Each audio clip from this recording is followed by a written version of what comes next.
eating disorders, bulimia, anorexia. Mm-hmm. You both run a clinic to help other people with it. Is that correct? Compulsive overeating. And you need to put that close. And compulsive overeating. And compulsive overeating. Okay.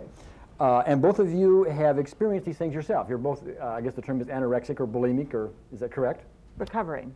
Recovering. I'm recovering. Okay. Anorexic, Well, what does bulimic. recovering mean? It means I am not actively engaged in those behaviors anymore. Okay. And yours was bulimia, anorexia, or both? Both. Both. Mm-hmm. Okay. It means I don't use food in any way, or eating or not eating, or throwing up, or taking laxatives. I don't use those things anymore to be able to control my emotions, to be able to control feelings that I have come up. Okay. How long ago have you been recovering, or free of it, or whatever the term is? 5 years.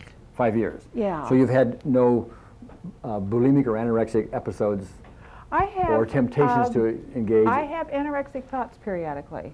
Okay. When I walk, sometimes it'll just pop right up. Okay. What would that thought say? All right, that thought would say I'm fat. I'm fat, and therefore I shouldn't eat. That's therefore I better certainly watch what I eat today. Yes, and if I eat very much, I better throw up. Yeah, I don't always get that. I get the Okay. anorexic thoughts more than the bulimic thoughts. Okay. All right. So you better not eat because Right. you're too fat. And quite often, anorexic people, if I understand it right, can be very rail thin and yet Exactly. think they are fat. Exactly. Okay. All right. You want to add something to that, Jan? Do I remember correctly from the phone? You have experienced bulimia yourself, which Yeah. means Binging and purging, and my form of purging was always laxatives. I never threw up. yeah. Okay. All right. The thing is, you would go ahead and overeat, and then you, by whatever means. If I decided by the end of the day that I had eaten too much, and I'd usually make that decision somewhere during the day and figure, well, I might as well keep on eating, and then I'll take the laxatives tonight and get rid of it all. Yeah. Okay. All right. And so there's this binging and purging and binging, and it goes on and on and on and on and on and on and on. Okay. So I want to ask you something, just from what you've heard here and knowing about your patients and your own experience. If you were to deal with somebody who is anorexic, let's say I'm anorexic, and I come in and I have anorexic tendencies, what might you do with me with EFT to help me along with that? I'm going to think of one person in particular that we're working with now and what some of her issues are. And I think probably what I would begin with was doing some, I'm sure she'd be reversed, but I might do some arm testing just to show her that, because I think that's kind of an impressive thing when you're doing this with somebody. It's a real aha once you've experienced it. Yeah. And then the first thing I would do is the reversal on fear of getting fat. And then my guess is it would break down into aspects. It would either be fear of eating food in general, fear of eating certain foods, and there might be a bunch of those to go through. I don't know whether it would take going through each one or. And basically, if you want to take anorexia, as I understand it, and pull it all down, to one or two fears, if you will, or one or two negative emotions, it would be the fear of getting fat is one of them. Right. I mean, they do have this behavior because they have a fear of getting fat, looking fat, being fat, getting sick because they're fat, whatever the reasons are, because fat people just shouldn't be fat, and I don't want to be one of those. And they have a fear of being fat. Right. Okay. Another one would be. As you were talking about, some specific fears that it will come out of their mouth as you talk to them, Right. And you want to deal with each of those. But basically, for something as complex as anorexia and bulimia is, and is fairly wide, what percent of the population? It's mostly female, isn't it?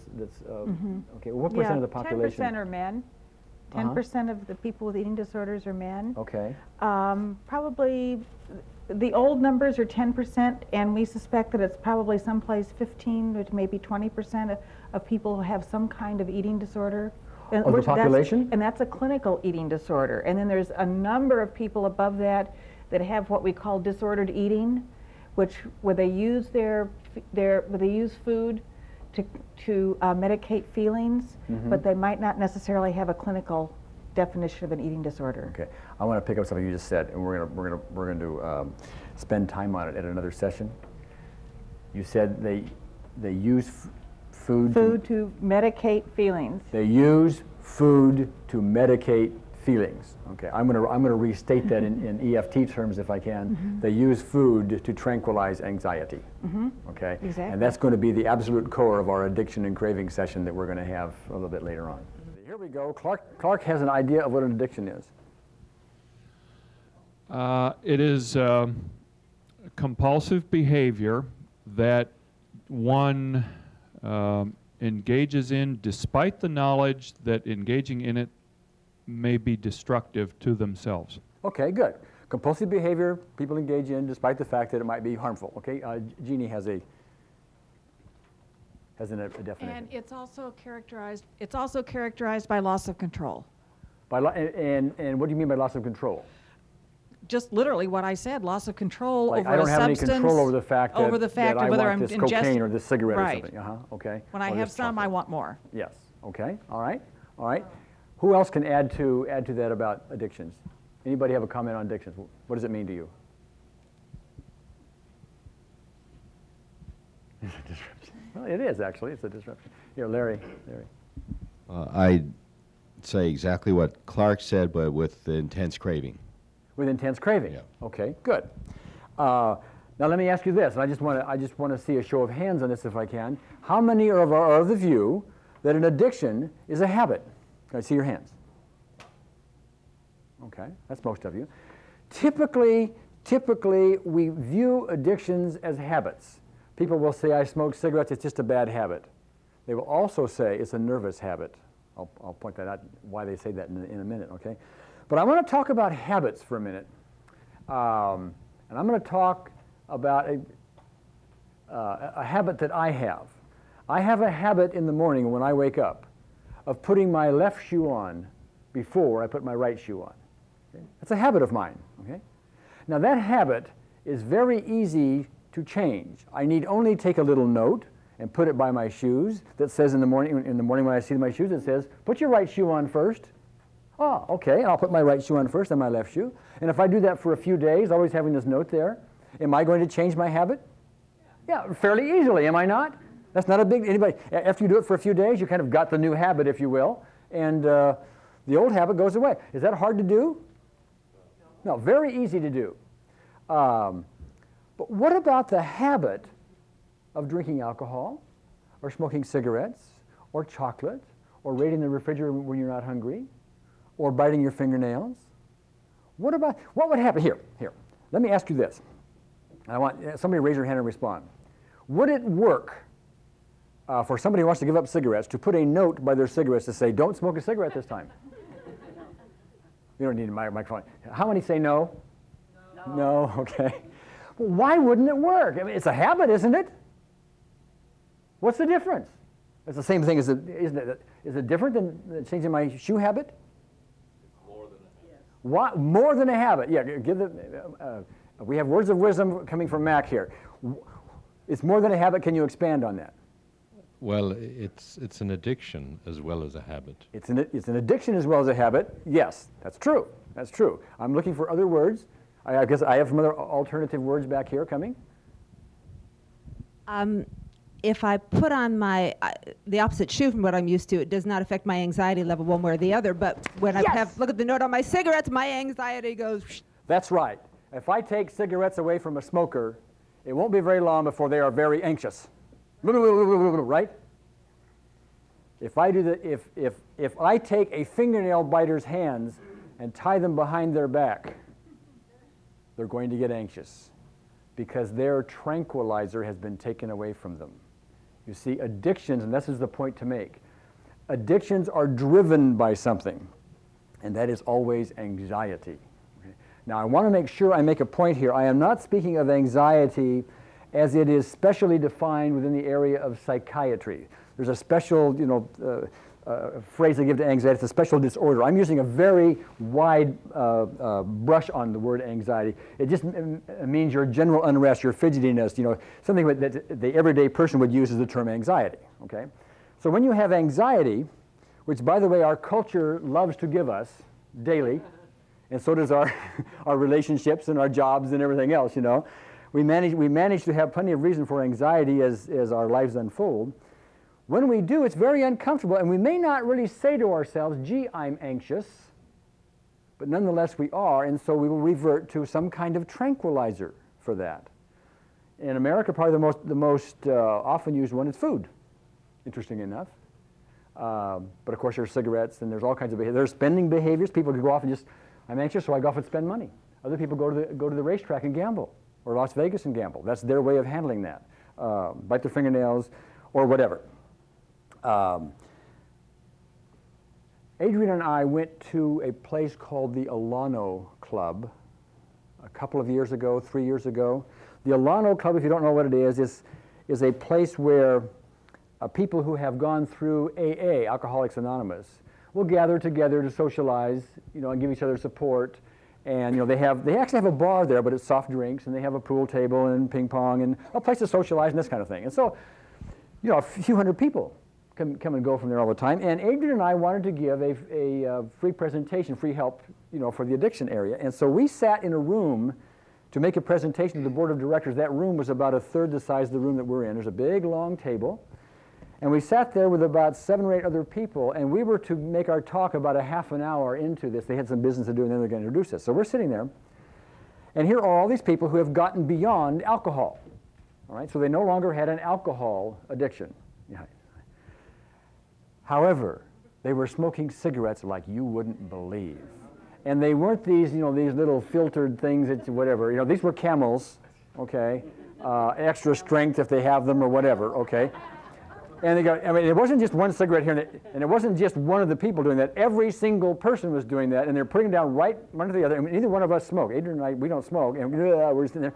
And they were drinking coffee. This is 8 o'clock at night. Okay? And I don't mean just light little coffee. I mean espresso type, or some of them were doing espresso and regular coffee. I mean, it was heavy coffee, okay? Did they get beyond alcohol, yes or no?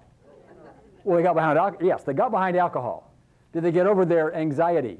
No. Did they switch addictions? Yes. Why? To relieve the anxiety. See, the driver behind it is the anxiety. Those people who quit smoking, what's the first thing they do typically? Eat, and they gain weight, do they not? You're looking at somebody who quit smoking at age 24 and gained 30 pounds. Okay? So if you're going to be successful in giving up some kind of an addiction, you've got to address what drives it. That's the anxiety. It's not going to really, it's probably beneficial, I guess, to get over alcohol because of its effect on one's life and trade that for cigarettes and coffee. But that's not a very good trade. It may be a better trade, but it's still a trade nonetheless. So if you're going to get over that, you're going to need to address anxiety. Well, I wonder how you would address anxiety. Who could guess? Does anybody have a guess how you might address anxiety? Oh, let me see a hand. Something. And we got a microphone. Here we go. Jim Garrison's going to tell us how we might address anxiety. Tapping. Why? Because it'll align your energy systems. That's right. And what is anxiety? Is anxiety, by the way, a negative emotion? Yes. And what is the cause of all negative emotions? A disruption in your energy system. Anxiety is nothing more than a disruption in your energy system. When you are feeling anxious, your habit is to go to your tranquilizer, okay, whatever it may be, or tranquilizers. Some of us have several, okay. To tranquilize, it's a nervous kind of uncomfortable feeling which you want to get rid of. Now, interesting point here. I had a telephone call a couple of years ago it was a nurse that attended one of my seminars, and I tried to make this point to her. She called me up. She said, I want to lose weight, but I keep raiding the refrigerator, like eating when you're not hungry, which many of us do. And I said, well, that's because you have anxiety. She says, no, I don't have anxiety. I says, you don't?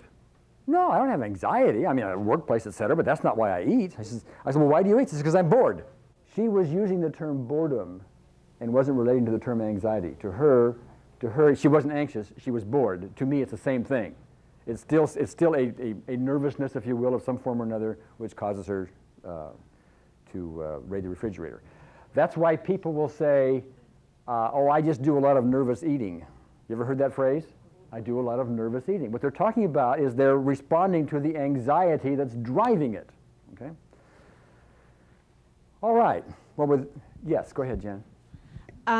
We talk a lot in our group about why people eat when they're not hungry, and boredom is one that is always said, but other things that come up a lot are I eat when I'm angry to push the anger down, and I eat Yes. when I'm sad to push the sadness down. So Yes. how does clearly anger and sad are not the same feelings, but how does anxiety? To me, it is the same thing. Well, I think I am- they're anxious about having that feeling. That's where the however you want to commonality. call it. See, again, I told you I use the term anxiety with a very broad brush, and it will encompass sadness, anger, or whatever else. It will encompass, in my definition, it will encompass all of that. It's an emotional driver toward. I just call it anxiety. Yeah, go ahead, Al. Would you also encompass the word stress as part of that? Oh, sure. Stress is another word for anxiety, depending on how broadly you want to define these things. Sure. Okay, yeah. Sure. Yeah, to me, it's all the same thing as disrupting the energy system. You may have heard that before. Maybe even seen it written someplace. Why don't I put it out here so it stands out? There we go. Can we have a hand for our statement here? Okay. Well, as it turns out, from an addiction point of view, and by the way, when I speak of addictions, I'm also speaking of weight, because what is weight if it's not an addiction to food where one eats more food than one really needs? Right. It's the same issue. So whether we're dealing here with getting over cigarettes or chocolate or something like that, it's also getting over eating when you don't really need to eat. It's the same concept, okay?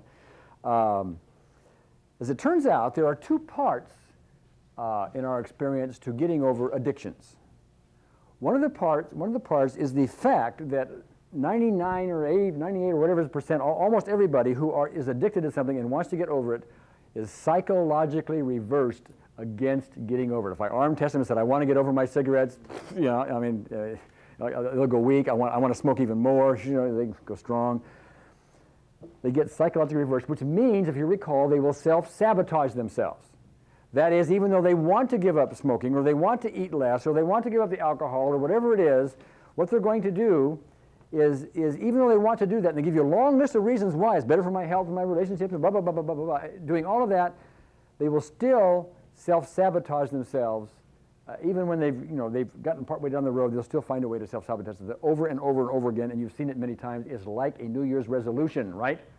You have great intentions, but you are psychologically reversed against the things on your New Year's resolutions list. The reason I know that is you don't accomplish very many of them.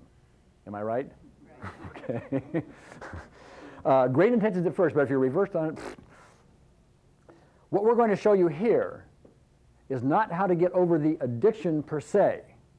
We're going to show you how to get over the immediate craving for something. That's a different issue than the addiction. The addiction is one thing, the immediate craving is something else. Now, if someone has truly made the decision that they want to quit whatever it is, then when they come to that point where they get anxious or they get their cravings for whatever it may be, if they will do the tapping, as we're going to describe up here, if they will do the tapping, their anxiety will go down, hence their craving for that particular substance will go down. And once you get used to this, what you can do is, instead of having your cigarette, tap, tap, tap, tap, tap, tap, tap, the craving goes down, the driver goes down, and you go on till the next time the craving comes up.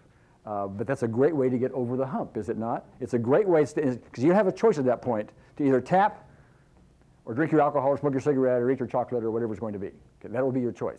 Where the self-sabotage comes in, where the psychological reversal comes in, is when you have that choice. If you reverse, which choice will you make? The substance, or you'll eat or whatever. Okay, and that's to be aware of that. Okay, to be aware of that. But what we're going to show you here is how to get over that craving itself. So you were supposed to, over lunchtime, get whatever it was that met your fancy from a craving point of view. How many have something like that? I just want to get an idea. 1, 2, 3. Okay. Oh, you have some wine? What do you have, Jen? Sugar. Oh, sugar. Did you bring sugar? Or? Did I bring it? Yeah. Oh, I always have some. For emergencies. Okay, for emergency, do you crave it now? Yeah, as soon as I think about it. All right, well, you own a minute. Okay, who else back here? I got sugar as well. Sugar, okay, all right. How about cigarettes? How many of you here want to get over cigarettes? One, raise your hand so I know. Do you want to learn how to reduce the craving? Can you hear the anxiety, by the way? Yeah, don't take my tranquilizer away. I'm not criticizing you. I'm just pointing out. Thank you. I would like to learn how to what? What am I like to learn? To reduce the immediate craving for the cigarette if you want to. I'd like to learn how to reduce the immediate craving for a cigarette if I want to. Good girl.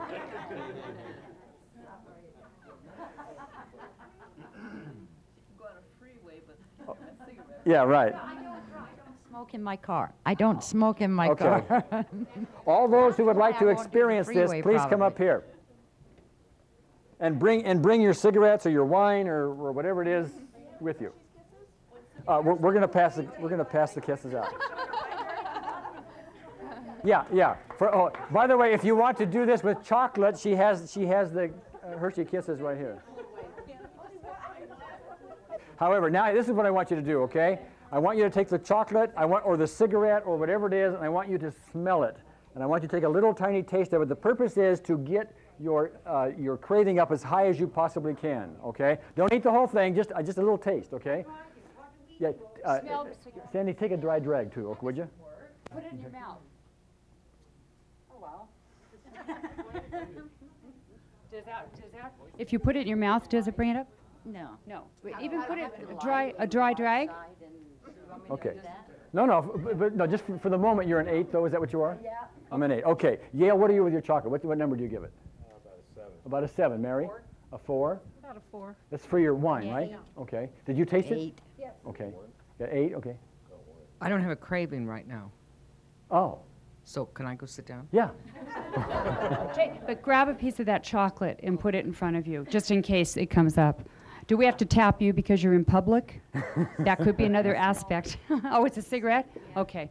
All right, no craving now. 8, and I want to know what you're going to do with the rest of that bag when we're done. You can have it if you still want it. Okay. Although you have to share it with, Especially with me. Yeah. I was about a 6. A 6. 9. A 9. Okay, remember your numbers, please. And those of you out here, write your numbers down so you know what it is, because you need to be able to assess it as you go through. Okay, now put it down, but I want you to put it in a place where you can look at it, okay? Because I want it there in your awareness, all right? And so here, let's rub the sore spot. Find the sore spot. I accept myself, even though I crave that, whatever. I accept myself, even though I accept myself, even though I crave that. Okay, on the eyebrow, this craving. Side of the eye, this craving. Under the eye, this craving. Under the nose, this craving. Chin, this craving. Collarbone point, this craving. Under your arm, this craving. Let's do the 9 gamut, okay? Close your eyes. Open your eyes. Hard down right. Hard down left. In a circle. Other way. Happy birthday. 1, 2, 3, 4, 5. Happy birthday. Okay, this craving for whatever, this craving for, this craving for, craving for, craving for, this craving for. Okay, now, what I'd like to have you do now is take a look at your substance, okay, whatever it may be. Same with out there. And I want you now to assess on a scale of 0 to 10, whatever number, if it's still the same number, that's fine. I mean, report that. If it isn't, report that, okay? 5. From a 9. 9, okay? 3. From a 6. From a 6. 3 from a 6. Okay. I'm still an 8. You're still an 8. Oh, I'm a 6. You're from an 8? Yeah. Okay. I'm about a 1 from a 4. Okay. 4 to a 0. 4 to a 0? 0. Good. 7 to 3. 7 to 3. Marriott, what I'd like to have you do, you're a 0 now on this. What I'd like to have you do, is this yours? Yes. Okay. I'd like to have you take it, and I'd like to have you take a little bite of it, if you will, smell it, and try to get your craving back up for it and tell me what happens.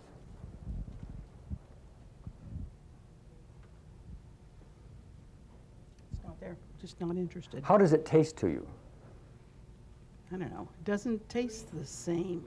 It just doesn't taste the same. How would you describe the taste? Kind of flat. Kind of flat. Okay. Yeah. Good. No excitement in it. Yeah. Okay. Good. Not like it used to have, huh? Not like it used to be. Okay. Well, have a seat. You're done. Good. Thank you. Thank you. Okay. Now, well, no, wait a minute. No, wait. We got. Come up here, Jen. We have one from 8 to 8, right? Now, I want to know something.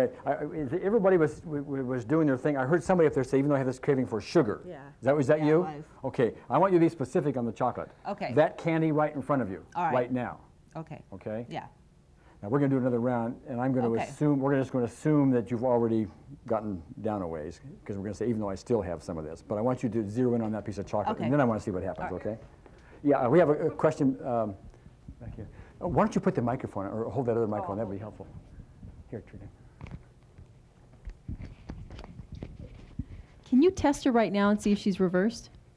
Sure, come on. We're doing for reversal. I know I'm reversed. I need to be tested. Yeah, well. I mean, I can feel the conflict between wanting to not want it, wanting to eat it right this second, and wanting to eat it again and Yeah, finish okay. the rest of the bag. Yeah, I so. could, but for interest of time, I'm not going to do it right now. clear to me. She's probably reversed anyway, okay. Yeah. All right, rub the sore spot. And I want you to do this very emphatically, okay? Even though I still have some of this craving for, I deeply and completely accept myself. Even though I still have some of this craving for it. And look at your substance. Yeah, look at your cigarettes or whatever. You know, I still have. I deeply and completely accept myself. Okay, this craving, this remaining craving, remaining craving, remaining craving, remaining craving, remaining craving, remaining craving, remaining craving, remaining craving. We'll just stop there a second. Close your eyes, just relax a second, all right? All right, open the eyes again and assess your craving. Now, we'll start with Eileen for the chocolate. Is it still is it 5? It was 9 to 5, it's about 2. It's about 2, okay. About a 1. Oh, about a 1. You started at a 6, 6. okay. About a 1. About a 1. You started at a 6 too, Yeah, I it's just I'm really ambivalent about it. think. Okay.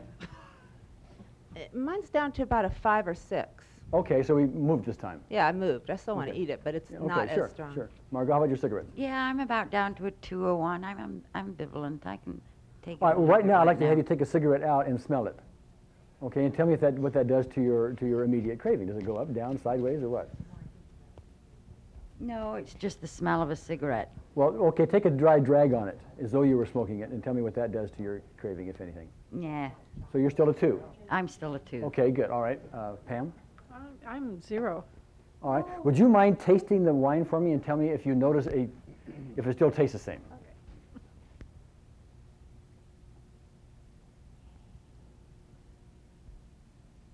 It tastes the same, but I don't really feel like drinking it. Okay, all right, good. That's because, who can tell me why that is? It's no good with it's no good with chocolate. It's because her anxiety, Put together. Yeah. it's because her anxiety, which she associates with the wine, the anxiety is gone, therefore she doesn't need the wine. That's the point. Okay. And I'm wondering if this isn't connected with it. Oh, no doubt. Yeah, of course. Why don't you say that? One of the main reasons I wanted to do this workshop is I wanted to get my weight down. I had control of my weight. And so I've been working on it since I've been here. And I noticed this morning when I was at the bakery, I didn't want anything. And then when I went to lunch, I went to one of my favorite restaurants across the road there. And I was eating it, but I didn't finish it. And I thought, what's wrong with my appetite? And then I'm going, Okay. oh, well, maybe something's happening. And Yeah. I'm wondering how much my wine every night also has affected my weight, because Oh, I'm sure. There's a lot of calories even there. when I went and got the wine, I didn't feel like, oh, I really want to drink this, which is unusual for me because I can drink just about any time. And you started at a 4. Yeah. You started it's Yeah, 4 so instead that of was an 8 really or 10 or yeah, that something, was very low for me. Yeah. You know. And you've also been up here tapping with me a little bit too, which all has all of its side effects. But yeah, it's probably all connected. Yeah. Yeah. And you've been tapping when you start tapping for weight and stuff, you are tangentially tapping for anxiety. Right. If you tap for anything, you're tapping for anxiety, actually. Let me share with you that there's one woman that I've been working with her craving for wine, as a matter of fact, and we've done the tapping. Now, this is something that might be it, and you may not want it again, but chances are with an addiction, it's going to come back, so you're going to tap when the craving comes up. But what she found is that all of a sudden, it wasn't so important. And then she'd go and pour a glass of wine, and she drank a few sips, And she didn't care about it anymore. It's subtle things like that that other people may say, well, it didn't work because you poured the glass of wine and you still took a sip.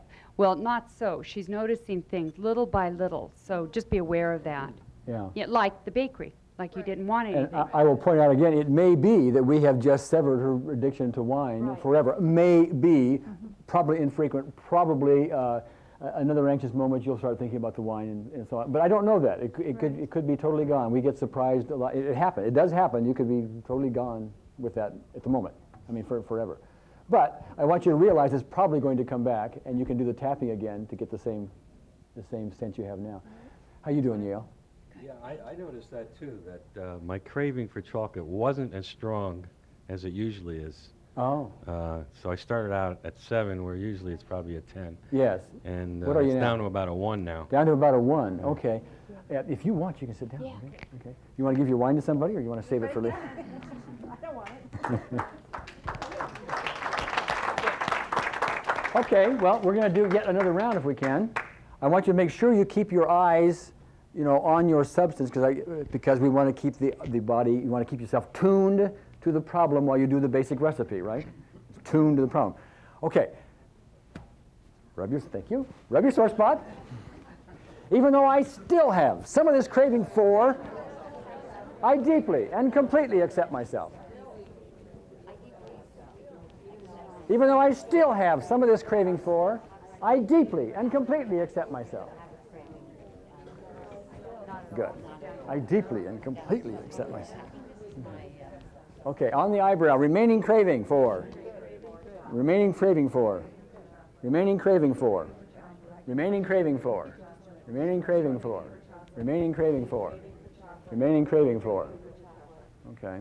Okay, well, I'm going to start with Margot because she immediately said, I don't have a craving for a cigarette now. Okay. and that was just when she unreversed herself again. Oh, when she okay. did this. All right. Right. So you could. So if you wanted to quit cigarettes at the moment, if you wanted to quit cigarettes, and you had the craving that just came up, you have now within probably less time than it takes to smoke a cigarette. Yeah. You have reduced your anxiety, so you can walk by that now. Right. That doesn't mean you'll be able to walk by it 2 hours from now. If the Right. craving comes back and so on, then you have another choice, don't you? So if I want to, I just tap. You do what we just did, and after a while you even get better still at it and better still at it. And I will show you a little shortcut, by the way. I'm doing a little longer version here, but just so if you want to add something else to your repertoire, usually with the addictive cravings, you only need 3 points: under the eye, the collarbone, and under the arm. That's usually all you need. The rest of it, not to say that's not helpful, but usually that just by trial and error, that tends to be what it does. It's very quick, isn't it? Under the eye, collarbone, under the arm. Physical craving as well as emotional craving? I'm going to answer that. Before we go to the next round, I just had a question that I want to address. Thank you so much, Margot. And I should have addressed it earlier, and thank you. Larry asked, was it the physical craving and as well as the emotional craving? Actually, they are, although there's some linkage, we treat them as 2 parts, or we consider them as 2 parts. The physical craving, for cigarettes at least, and most substances as far as I know, leaves the body in 3 days. After 3 days, there is no more physical reason for cravings. But people still have cravings for years thereafter, especially when they're using willpower to try to get over things. They still, they still have their cravings. This seems to address both, as a matter of fact. But it has the important advantage of addressing the emotional one, which is the stronger part of it, because it lasts longer than everything else. Okay? Did I answer your question well? Okay. Now, did we get our new numbers? Yeah, we did. Okay. No, we didn't. I'm sorry. Okay. How are you doing, Eileen? 0. 0. Well, which one of these is yours? Will you take another bite for me? And I want you to try to get your anxiety or your craving for that up, okay?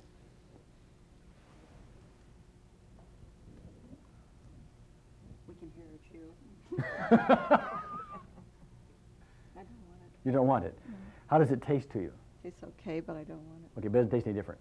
No. Okay. Well, it tastes a little bit different, but I still don't want it. Okay. Well, can you describe the difference if you can put words around it?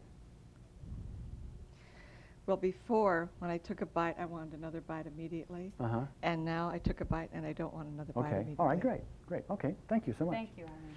Okay, Margaret? 0. You're a 0. Oh, yes. Oh, you're a 0. Which one is yours? That one right here. Would you take a bite again for me? And I want you to, the purpose of this is to try to get your craving back up, okay?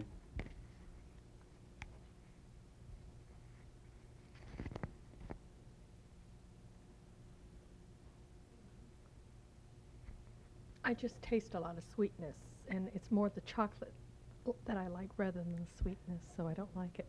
Okay, all right, good. You don't like it? No. Interesting words. Okay, great. Thank you.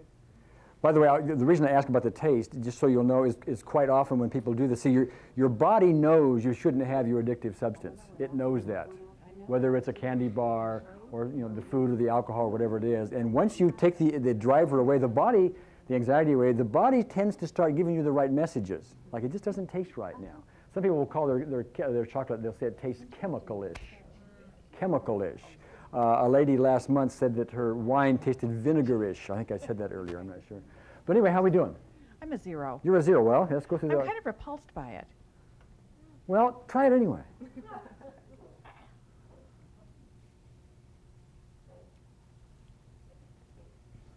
It's just, yeah. It's a great face you're making. No, it does. It doesn't taste good. Okay, good. All right. All right. Have a seat. Have a seat. Jan? Okay, Jan. This is interesting what she's going to share. After that last round, I finished it and I would have said 3. Well, I was at a 3. It was really, I could probably walk away without a second thought about it. But as I watched the other people take a bite, my craving went back up to probably to about a 6 again. About a 6. Okay. All right. Gail? I'm a 0. Well, let's give it our test, okay? This is the first time in your life that to be called a 0 is okay.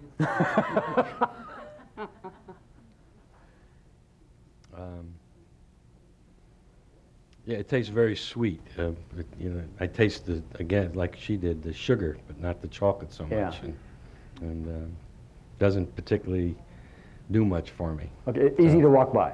Yeah, right. Okay, yeah, all right. walk away Okay, from it. all I'll right. leave it here for a second. Okay, leave it here for somebody else. Okay, well, dear, we have some work to do, don't we? Okay.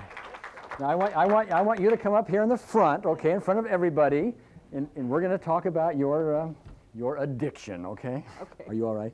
Yes. Okay. All right, we're just going to do the same thing a couple more times, okay? By the way, if we're not able to get her down to a 0, and she's going to be very accurate, right? Yeah. Okay, if we're not able to get her down to a 0, what does that suggest? Maybe the collarbone breathing, possibly, but probably there's something toxic in the room. And we already know it's possible with her because another issue, we had to go outside the room to do that. Right. So we don't know this for sure, okay? But anyway, you know where it is, so go ahead. I do. Okay. Even though I have this Even though I craving, still have. Even though I wait still have. Wait a minute. Where is yours? I can visualize it. No, that's no. Wait on. Here's a brand new one. Nobody's even opened that one. Look at that one. Look at that one. Okay. First of all, I want to take a little bite of it too. Okay. Okay. Yeah. Is it still a 6, or is it get to an 8? This is interesting. The thought that I have about wanting it is still at a 6. The taste is probably a 2. No. Okay. Well, maybe that's progress. I don't know. I don't know. Okay. We're in the sore spot. Okay. Even though I still have some of the craving. I still have some craving for for that that chocolate. I completely accept and love myself. Even though I still have a craving for some of that chocolate, I deeply and completely accept myself. Even though I still have a craving for that chocolate, I deeply and completely accept myself. All right. You know how to do it, don't you? Remaining craving for chocolate. Look at it. Remaining craving for chocolate. Smell it. Go ahead. Remaining craving for chocolate. Remaining craving for chocolate. Remaining craving for chocolate. You're going to get slapped, Gary. Craving for chocolate. Okay, well, we're clowning around a little bit, but I want to genuinely get to what your number is for that. Here, hold it for a minute. Take it up, smell it, whatever you want to do with it. Probably a 4. I could pop it in my mouth without a moment's hesitation, but I could also hand it back. But it feels like another component to me. I could hand it back to you and sit down and be okay, but I would still be thinking about when am I going to get to eat it. Mm-hmm. Okay. So. Okay. All right. Here. You just hold it for a second, okay? Close your eyes. Open. Hard down right. Hard down left. Roll them in a circle. Other way. Happy birthday. 1, 2, 3, 4, 5. 1, 2, 3, 4, 5. Happy birthday. Okay. Remaining craving. Remaining craving. Remaining craving. Remaining craving for chocolate. Remaining craving. Remaining Take a craving look for at that. chocolate. Take a look at it. Okay. Remaining craving. Yum, yum, yum. Wait. Remaining craving. Remaining craving. Okay. Well, it's starting to look very silly. Well, I know.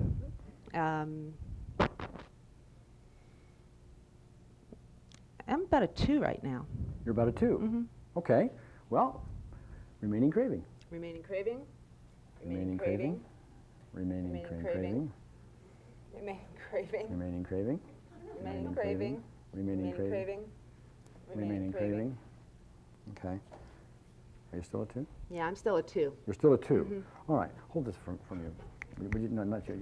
Let Adrian hold it for a second. I'm going to do the collarbone breathing. Are you okay? Yes. Okay. It is hot up here. It's hot. No, it's okay. No need to be embarrassed. You're just defective. That's all. Okay. Okay. Okay. Breathe all the way in. Halfway out. All the way out. See, this is the Halfway time in. she didn't get all the way down, so Okay. then you try the Breathe normally. collarbone breathing, and this could do it right here. It could. We don't know. All the way in. Halfway out. All the way out.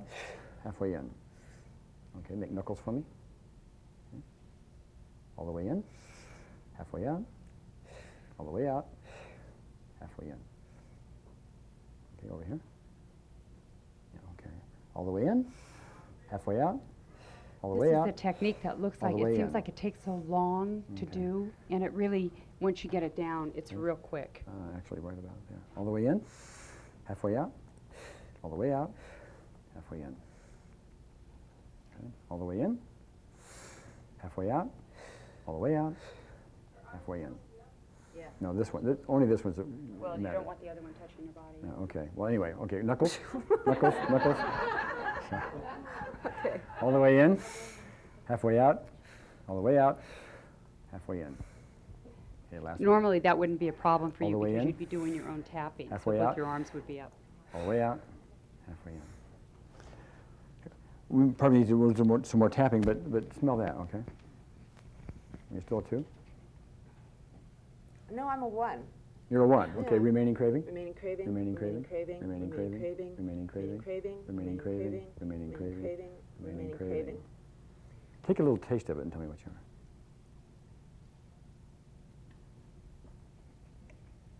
It doesn't have much of a taste at all right now. When it melts on the very back of my throat, there's a little bit of taste, but Is it a desirable taste? A craving taste? it's not a craving taste. It would be, I think, having a piece of fruit. It's a nice taste. That's all. It doesn't Okay. right now hold any more power than any other taste. Okay, why don't you eat the whole thing? Go ahead. Well, I don't want to eat it now. I want to save it for later. No, wait. I don't Wait, want to eat it you can now. have anything in that bag you want. Okay. You can have anything in that bag you want. Eat Then that one I now. don't want to eat this one now. What's wrong with it? I just don't want it. You want to argue with me? No. Okay, well, you don't have to. Oh, okay, here. Okay, all right. Can we give Jen a hand?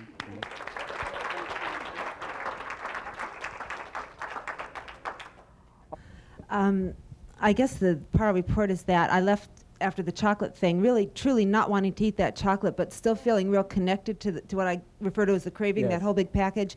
And my darling sister left a piece of chocolate sitting right in front of me when I sat down.